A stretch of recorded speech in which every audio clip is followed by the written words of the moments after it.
Sound ಕೊಡ.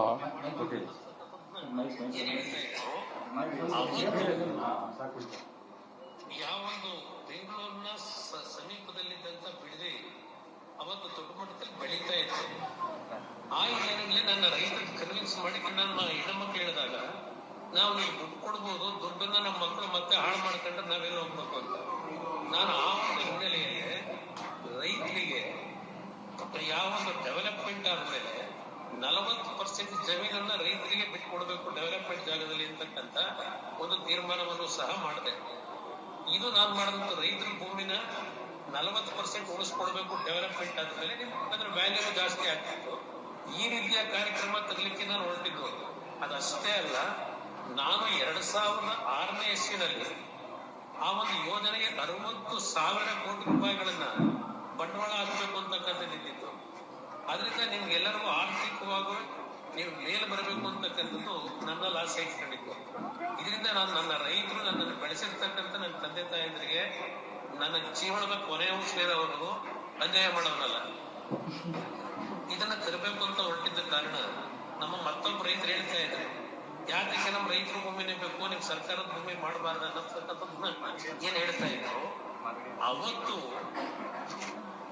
ಯಾವೊಂದು ಬೆಂಗಳೂರಿನ ಸಮೀಪದಲ್ಲಿದ್ದಂತ ಬಿಡದಿ ಅವತ್ತು ದೊಡ್ಡ ಮಟ್ಟದಲ್ಲಿ ಬೆಳೀತಾ ಇತ್ತು. ಆ ಹಿನ್ನೆಲೆಯಲ್ಲಿ ನನ್ನ ರೈತರಿಗೆ ಕನ್ವಿನ್ಸ್ ಮಾಡಿ ನನ್ನ ಹೆಣ್ಮಕ್ಳು ಹೇಳಿದಾಗ ಇದೇನು ಸ್ವಾಮಿ, ಏನು ಹೇಳಿ ಸ್ವಾಮಿ, ನೀವೇ ಹೇಳಿ.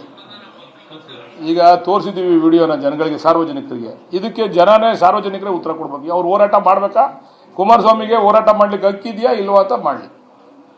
ಕೋಸಂಬ ರಾಜಕಾರಣ ಮಾಡಬಾರ್ದು. ಪ್ರಾಮಾಣಿಕವಾಗಿ ಒಂದು ನಿಲುವಿರಬೇಕು. ಒಬ್ಬ ವ್ಯಕ್ತಿಗೆ ಒಂದು ನಿಲುವಿರಬೇಕು. ಅವನಿಗೆ ಹೆಸರು ಬಂದ್ಬಿಡ್ತದೆ ಅಂತ ಒಂದು ನಿಲುವು, ನನಗೆ ಹೆಸರು ಬರಲಿ ಅಂತ ಒಂದು ನಿಲುವು ಇರಬಾರ್ದು. ಇದೇ ಕುಮಾರಸ್ವಾಮಿ ಅವರು ಇದು ಯಾವಾಗ ಹೇಳಿರೋದು ಗೊತ್ತಾ? ಇದೇನು 5 ವರ್ಷದ 10 ವರ್ಷದ ವಿಡಿಯೋ ಅಲ್ಲ, 1 ವರ್ಷದ ಹಿಂದೆ ಇರೋ ವಿಡಿಯೋ ಇದು. ಅವ್ರು ಕೇಂದ್ರ ಮಂತ್ರಿ ಆದ್ಮೇಲೆ ಆ ರೈತರು ಅಲ್ಲಿ ಹೋರಾಟ ಮಾಡ್ಬೇಕಾದ್ರೆ ಹಾಕ್ದಾಗ ವಿಡಿಯೋನ, ಇಲ್ಲ ನಾನು ನಿನ್ ಪರವಾಗಿರ್ತೀನಿ ಅಂತ ಹೇಳ್ಬೋದಾಗಿತ್ತಲ್ಲ. ಹುಷಾರಿಲ್ಲದೆ ಇದ್ದಾಗ ನಾನು ಬರೋಕ್ಕಾಗಲ್ಲ, ನೀವು ವಿಡಿಯೋ ಕಾಲ್ ಮಾಡಿ ಅಂತ ಹೇಳಿ ವಿಡಿಯೋ ಕಾಲ್ನಲ್ಲಿ ಹೇಳಿರೋದವರು. ಕುಮಾರಸ್ವಾಮಿ ಅವರು 40% ಕೊಡ್ತೀವಿ ಅಂದ್ರು, ನಾವು 50% ಕೊಡ್ತೀವಿ ಅಂದ್ರೆ ನಾವು ರಿಯಲ್ ಎಸ್ಟೇಟ್ ದಳ್ಳಾಳಿಗಳು. ಕುಮಾರಸ್ವಾಮಿ ಅವರು 40% ಕೊಡ್ತೀವಿ ಅಂತಂದ್ರೆ ಅವ್ರು ರೈತರ ಪರ ಹೋರಾಟಗಾರರು. ಇವರು ಹೋರಾಟ ಮಾಡ್ಬೇಕಾ, ಇವ್ರು ಪಾದಯಾತ್ರೆ ಮಾಡೋದ್ರಲ್ಲಿ ನೈಜತೆ ಇದೆಯಾ ಇಲ್ವಾ, ಅಥವಾ ಡಿ ಕೆ ಶಿವಕುಮಾರ್ ಅವ್ರಿಗೆ ಕೆಟ್ಟ ಹೆಸರು ಬರಬೇಕು, ಅವನೊಬ್ಬ ನಮ್ಮ ಜನಾಂಗದಲ್ಲಿ ಮುಖ್ಯಮಂತ್ರಿ ಆಗ್ಬಿಟ್ಟವನೆ, ಅವ್ನ ಪಾಪ್ಯುಲಾರಿಟಿ ಜಾಸ್ತಿ ಆಗ್ತದೆ ನಮ್ಮ ಜನಾಂಗದಲ್ಲಿ ಅಂತೇಳಿ ಅವ್ನಿಗೆ ಏನಾರ ಅವ್ರು ಕಡಿವಾಣ ಹಾಕ್ಬೇಕು ಅಂತ ಪಾಪ ಅಶೋಕಣ್ಣ ಇವರಿಬ್ರು ಜಿದ್ದಿಗೆ ಬಿದ್ಬಿಟ್ಟವ್ರೆ, ಕುಮಾರಣ್ಣನು ಅಶೋಕಣ್ಣನೂ.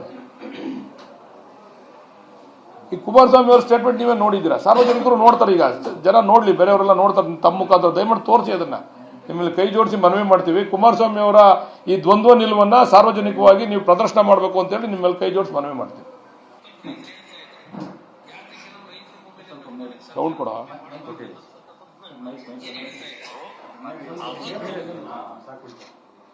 ಯಾವೊಂದು ಬೆಂಗಳೂರಿನ ಸಮೀಪದಲ್ಲಿದ್ದಂತ ಬಿಡದಿ ಅವತ್ತು ದೊಡ್ಡ ಮಟ್ಟದಲ್ಲಿ ಬೆಳೀತಾ ಇತ್ತು. ಆ ಹಿನ್ನೆಲೆಯಲ್ಲಿ ನನ್ನ ರೈತರಿಗೆ ಕನ್ವಿನ್ಸ್ ಮಾಡಿ ನನ್ನ ಹೆಣ್ಮಕ್ಳು ಹೇಳಿದಾಗ ನಾವು ನೀವು ದುಡ್ಡು ಕೊಡ್ಬೋದು, ದುಡ್ಡನ್ನ ನಮ್ಮ ಮಕ್ಕಳು ಮತ್ತೆ ಹಾಳು ಮಾಡ್ಕೊಂಡ್ರೆ ನಾವೆಲ್ಲ ಹೋಗ್ಬೇಕು ಅಂತ ನಾನು ಆ ಒಂದು ಹಿನ್ನೆಲೆಯಲ್ಲಿ ರೈತರಿಗೆ ಯಾವೊಂದು ಡೆವಲಪ್ಮೆಂಟ್ ಆದ್ಮೇಲೆ 40% ಜಮೀನನ್ನ ರೈತರಿಗೆ ಬಿಟ್ಕೊಡ್ಬೇಕು ಡೆವಲಪ್ಮೆಂಟ್ ಜಾಗದಲ್ಲಿ ಅಂತಕ್ಕಂತ ಒಂದು ತೀರ್ಮಾನವನ್ನು ಸಹ ಮಾಡಿದೆ.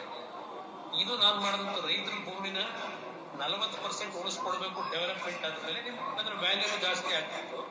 ಈ ರೀತಿಯ ಕಾರ್ಯಕ್ರಮ ತರಲಿಕ್ಕೆ ನಾನು ಹೊರಟಿದ್ದು. ಅದಷ್ಟೇ ಅಲ್ಲ, ನಾನು 2006ನೇ ಇಸ್ವಿನಲ್ಲಿ ಆ ಒಂದು ಯೋಜನೆಗೆ 60,000 ಕೋಟಿ ರೂಪಾಯಿಗಳನ್ನ ಬಂಡವಾಳ ಹಾಕಬೇಕು ಅಂತಕ್ಕಂಥದ್ದಿತ್ತು. ಆದ್ರಿಂದ ನಿಮ್ಗೆಲ್ಲರಿಗೂ ಆರ್ಥಿಕವಾಗಿ ನೀವು ಮೇಲೆ ಬರಬೇಕು ಅಂತಕ್ಕಂಥದ್ದು ನನ್ನಲ್ಲಿ ಆಸೆ ಇಟ್ಕೊಂಡಿತ್ತು. ಇದರಿಂದ ನಾನು ನನ್ನ ರೈತರು ನನ್ನನ್ನು ಬೆಳೆಸಿರ್ತಕ್ಕಂಥ ನನ್ನ ತಂದೆ ತಾಯಂದ್ರಿಗೆ ನನ್ನ ಜೀವನದ ಕೊನೆಯ ಸೇರೋವರೆಗೂ ಅನ್ಯಾಯ ಮಾಡೋನಲ್ಲ. ಇದನ್ನ ತರಬೇಕು ಅಂತ ಹೊರಟಿದ್ದ ಕಾರಣ ನಮ್ಮ ಮತ್ತೊಬ್ಬ ರೈತರು ಹೇಳ್ತಾ ಇದ್ರು, ಯಾಕೆ ನಮ್ಮ ರೈತರ ಭೂಮಿನೇ ಬೇಕು, ನಿಮ್ ಸರ್ಕಾರದ ಭೂಮಿ ಮಾಡಬಾರ್ದು ಅನ್ನತಕ್ಕಂಥದ್ದನ್ನ ಏನ್ ಹೇಳ್ತಾ ಇದ್ರು. ಅವತ್ತು ಯಾವೊಂದು ಬೆಂಗಳೂರಿನ ಸಮೀಪದಲ್ಲಿದ್ದಂತ ಬಿಡದಿ ಅವತ್ತು ದೊಡ್ಡ ಮಟ್ಟದಲ್ಲಿ ಬೆಳೀತಾ ಇತ್ತು. ಆ ಹಿನ್ನೆಲೆಯಲ್ಲಿ ನನ್ನ ರೈತರಿಗೆ ಕನ್ವಿನ್ಸ್ ಮಾಡಿ ನನ್ನ ಹೆಣ್ಮಕ್ಳು ಹೇಳಿದಾಗ ಇದೇನು ಸ್ವಾಮಿ, ಏನು ಹೇಳಿ ಸ್ವಾಮಿ, ನೀವೇ ಹೇಳಿ. ಈಗ ತೋರಿಸಿದ್ದೀವಿ ವಿಡಿಯೋನ ಜನಗಳಿಗೆ, ಸಾರ್ವಜನಿಕರಿಗೆ. ಇದಕ್ಕೆ ಜನನೇ ಸಾರ್ವಜನಿಕರೇ ಉತ್ತರ ಕೊಡ್ಬೇಕು. ಅವ್ರು ಹೋರಾಟ ಮಾಡಬೇಕಾ, ಕುಮಾರಸ್ವಾಮಿಗೆ ಹೋರಾಟ ಮಾಡ್ಲಿಕ್ಕೆ ಹಕ್ಕಿದೆಯಾ ಇಲ್ವಾ ಅಂತ ಮಾಡಲಿ. ಕೋಸಂಬ ರಾಜಕಾರಣ ಮಾಡಬಾರ್ದು. ಪ್ರಾಮಾಣಿಕವಾಗಿ ಒಂದು ನಿಲುವಿರಬೇಕು. ಒಬ್ಬ ವ್ಯಕ್ತಿಗೆ ಒಂದು ನಿಲುವಿರಬೇಕು. ಅವನಿಗೆ ಹೆಸರು ಬಂದ್ಬಿಡ್ತದೆ ಅಂತ ಒಂದು ನಿಲುವು, ನನಗೆ ಹೆಸರು ಬರಲಿ ಅಂತ ಒಂದು ನಿಲುವು ಇರಬಾರ್ದು. ಇದೇ ಕುಮಾರಸ್ವಾಮಿ ಅವರು ಇದು ಯಾವಾಗ ಹೇಳಿರೋದು ಗೊತ್ತಾ? ಇದೇನು 5 ವರ್ಷದ 10 ವರ್ಷದ ವಿಡಿಯೋ ಅಲ್ಲ, 1 ವರ್ಷದ ಹಿಂದೆ ಇರೋ ವಿಡಿಯೋ ಇದು. ಅವ್ರು ಕೇಂದ್ರ ಮಂತ್ರಿ ಆದ್ಮೇಲೆ ಆ ರೈತರು ಅಲ್ಲಿ ಹೋರಾಟ ಮಾಡ್ಬೇಕಾದ್ರೆ ಹಾಕ್ದಾಗ ವಿಡಿಯೋನ, ಇಲ್ಲ ನಾನು ನಿನ್ ಪರವಾಗಿರ್ತೀನಿ ಅಂತ ಹೇಳ್ಬೋದಾಗಿತ್ತಲ್ಲ. ಹುಷಾರಿಲ್ಲ ಅಂತ ಇದ್ದಾಗ ನಾನು ಬರೋಕ್ಕಾಗಲ್ಲ, ನೀವು ವಿಡಿಯೋ ಕಾಲ್ ಮಾಡಿ ಅಂತ ಹೇಳಿ ವಿಡಿಯೋ ಕಾಲ್ನಲ್ಲಿ ಹೇಳಿರೋದವರು. ಕುಮಾರಸ್ವಾಮಿ ಅವರು 40% ಕೊಡ್ತೀವಿ ಅಂದ್ರು, ನಾವು 50% ಕೊಡ್ತೀವಿ ಅಂದ್ರೆ ನಾವು ರಿಯಲ್ ಎಸ್ಟೇಟ್ ದಳ್ಳಾಳಿಗಳು. ಕುಮಾರಸ್ವಾಮಿ ಅವರು 40% ಕೊಡ್ತೀವಿ ಅಂತಂದ್ರೆ ಅವ್ರು ರೈತರ ಪರ ಹೋರಾಟಗಾರರು. ಇವರು ಹೋರಾಟ ಮಾಡ್ಬೇಕಾ, ಇವ್ರು ಪಾದಯಾತ್ರೆ ಮಾಡೋದ್ರಲ್ಲಿ ನೈಜತೆ ಇದೆಯಾ ಇಲ್ವಾ, ಅಥವಾ ಡಿ ಕೆ ಶಿವಕುಮಾರ್ ಅವ್ರಿಗೆ ಕೆಟ್ಟ ಹೆಸರು ಬರಬೇಕು, ಅವನೊಬ್ಬ ನಮ್ಮ ಜನಾಂಗದಲ್ಲಿ ಮುಖ್ಯಮಂತ್ರಿ ಆಗ್ಬಿಟ್ಟವನೆ, ಅವ್ನ ಪಾಪ್ಯುಲಾರಿಟಿ ಜಾಸ್ತಿ ಆಗ್ತದೆ ನಮ್ಮ ಜನಾಂಗದಲ್ಲಿ ಅಂತೇಳಿ ಅವ್ನಿಗೆ ಏನಾರ ಅವ್ನು ಕಡಿವಾಣ ಹಾಕ್ಬೇಕು ಅಂತ ಪಾಪ ಅಶೋಕಣ್ಣ ಇವರಿಬ್ರು ಜಿದ್ದು ಬಿದ್ಬಿಟ್ಟವ್ರೆ, ಕುಮಾರಣ್ಣನು ಅಶೋಕಣ್ಣನೂ. ಈ ಕುಮಾರಸ್ವಾಮಿ ಅವ್ರ ಸ್ಟೇಟ್ಮೆಂಟ್ ನೀವೇ ನೋಡಿದ್ದೀರಾ, ಸಾರ್ವಜನಿಕರು ನೋಡ್ತಾರೆ. ಈಗ ಜನ ನೋಡ್ಲಿ, ಬೇರೆಯವರೆಲ್ಲ ನೋಡ್ತಾರೆ, ತಮ್ಮ ಮುಖಾಂತರ ದಯಮಾಡಿ ತೋರಿಸಿ ಅದನ್ನ. ನಿಮ್ಮಲ್ಲಿ ಕೈ ಜೋಡಿಸಿ ಮನವಿ ಮಾಡ್ತೀವಿ. ಕುಮಾರಸ್ವಾಮಿ ಅವರ ಈ ದ್ವಂದ್ವ ನಿಲುವನ್ನ ಸಾರ್ವಜನಿಕವಾಗಿ ನೀವು ಪ್ರದರ್ಶನ ಮಾಡಬೇಕು ಅಂತೇಳಿ ನಿಮ್ಮಲ್ಲಿ ಕೈ ಜೋಡಿಸಿ ಮನವಿ ಮಾಡ್ತೀವಿ.